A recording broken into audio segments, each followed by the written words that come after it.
Dear students, I welcome you all in today's class. आज हम लोग डिस्कस करेंगे ट्रांसपोर्टेशन और उसके टाइप्स के बारे में। आप ऑलरेडी पढ़ चुके हैं सेल मेम्ब्रेन के बारे में और उसके नेचर को आप भलीभांति जानते हैं।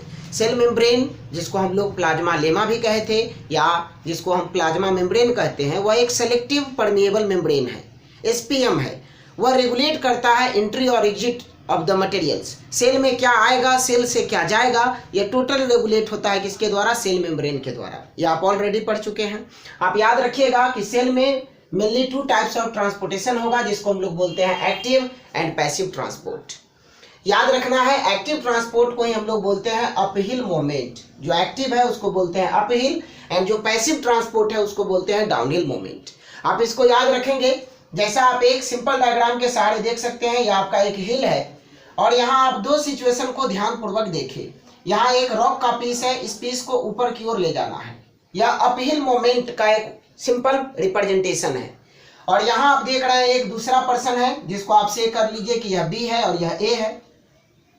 ए का काम हम आपको बताएं कि इस रॉक के पीस को ऊपर ले जाना है और बी का काम है कि यहाँ जो रॉक है उसको नीचे की ओर लेके आना है।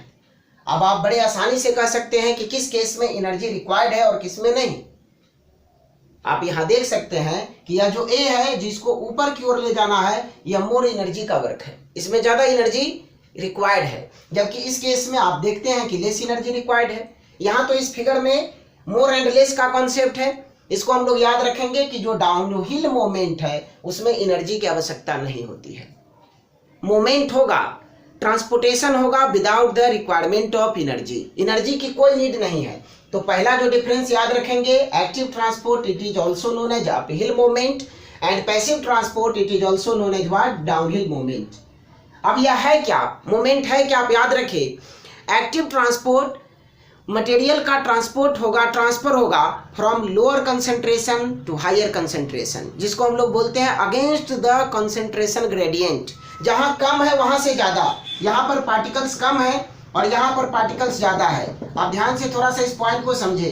अब यहाँ कम से ज्यादा की ओर जो मूवमेंट होगा पार्टिकल का, यह कहलाता है active transport. It requires energy. यह याद रखेंगे, transport of material from lower concentration to higher is known as active transport. इसका ठीक रिवर्स हो जाएगा, ट्रांसपोर्ट ऑफ मटेरियल्स और movement of materials from the higher concentration to lower concentration is known as what? Passive transport. याद रखेंगे, यह होता है आपका अकॉर्डिंग टू कंसेंट्रेशन ग्रेडियंट और यह जो आपका एक्टिव ट्रांसपोर्ट है यह अगेंस्ट द कंसेंट्रेशन ग्रेडियंट है, लो टू हाई। जबकि यहाँ पैसिव में हम लोग देखेंगे कि जहां हाई हो, जहां मोलिक्यूल्स का कंसंट्रेशन हाई हो, यहां से मूव करता है लेस की तरफ। ज्यादा से कम की ओर अगर मूव करेगा तब बोलेंगे पैसिव। अगला याद रखेंगे पॉइंट आप, इसमें एनर्जी रिक्वायर्ड है। एक्टिव ट्रांसपोर्ट रिक्वायर्स एनर्जी, आप ये ऑलरेडी जानते हैं, फ्रॉम एटीपी एडिनोसाइन ट्राइफॉस्फेट। जबकि इस केस में कोई एनर्जी की आवश्यकता नहीं है। याद रखिएगा स्टूडेंट्स कि यह जो पैसिव ट्रांसपोर्ट है यह बाई डायरेक्शनल है। यह सेल में दोनों तरफ मूवमेंट होता है, जैसा हम लोग ऑलरेडी डिस्कस कर चुके हैं, सराउंडिंग मीडियम से inside the cell and cell से बाहर की ओर। यहाँ जो ट्रांसपिरेशन होगा यह बाई डायरेक्शनल होगा, जबकि इस केस में याद रखेंगे कि यूनी डायरेक्शनल है।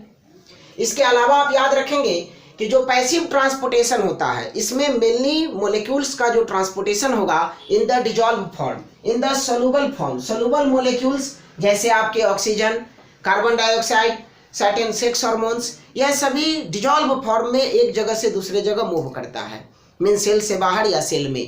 क्लियर है? और यहाँ याद रखना है, यह ऑल टाइप्स ऑफ मटेरियल को ट्रांसपोर्ट करता है। जितने भी तरह के मटेरियल्स हैं, जैसे आपके बड़े कोई भी पॉलीसेकेराइड्स है, जैसे आप कॉम्प्लेक्स शुगर जिसको कहते हैं, लार्ज सेल्स हैं, इस सभी को ले जाने लाने में याद रखेंगे कि एनर्जी रिक्वायर्ड होता है और इसलिए इसको हम लोग बोलते हैं एक्टिव ट्रांसपोर्ट। ध्यान रखना है कि कैरियर प्रोटीन्स रिक्वायर्ड होगा एक्टिव ट्रांसपोर्ट के केस में। आप याद रखते हैं कैरियर का अर्थ होता है जो कैरी करके ले जाए। जैसे यह हमारा सेल है, एक प्रोटीन जिसके मदद से प्रोटीन बाइंड करेगा जिसको भी मूव करना है, जिस भी मोलिक्यूल्स को, और यह कैरियर प्रोटीन के सहारे यहाँ तक पहुँचता है। इसके बारे में फिर हम लोग नेक्स्ट वीडियो में चर्चा करेंगे कि किस तरह से कैरियर प्रोटीन मोलिक्यूल्स को आउटसाइड द मीडियम से इनसाइड द सेल लेके पहुँचता है। लेकिन याद रखेंगे कि इस केस में कैरियर प्रोटीन रिक्वायर्ड है। अगर हम बात करें एक्टिव का तब पैसिव ट्रांसपोर्टेशन में याद रखेंगे, इसमें कैरियर प्रोटीन्स की कोई नीड नहीं है, यह एक फिजिकल प्रोसेस है, जबकि एक्टिव ट्रांसपोर्ट डायनेमिक प्रोसेस है। ये इंपॉर्टेंट पॉइंट है।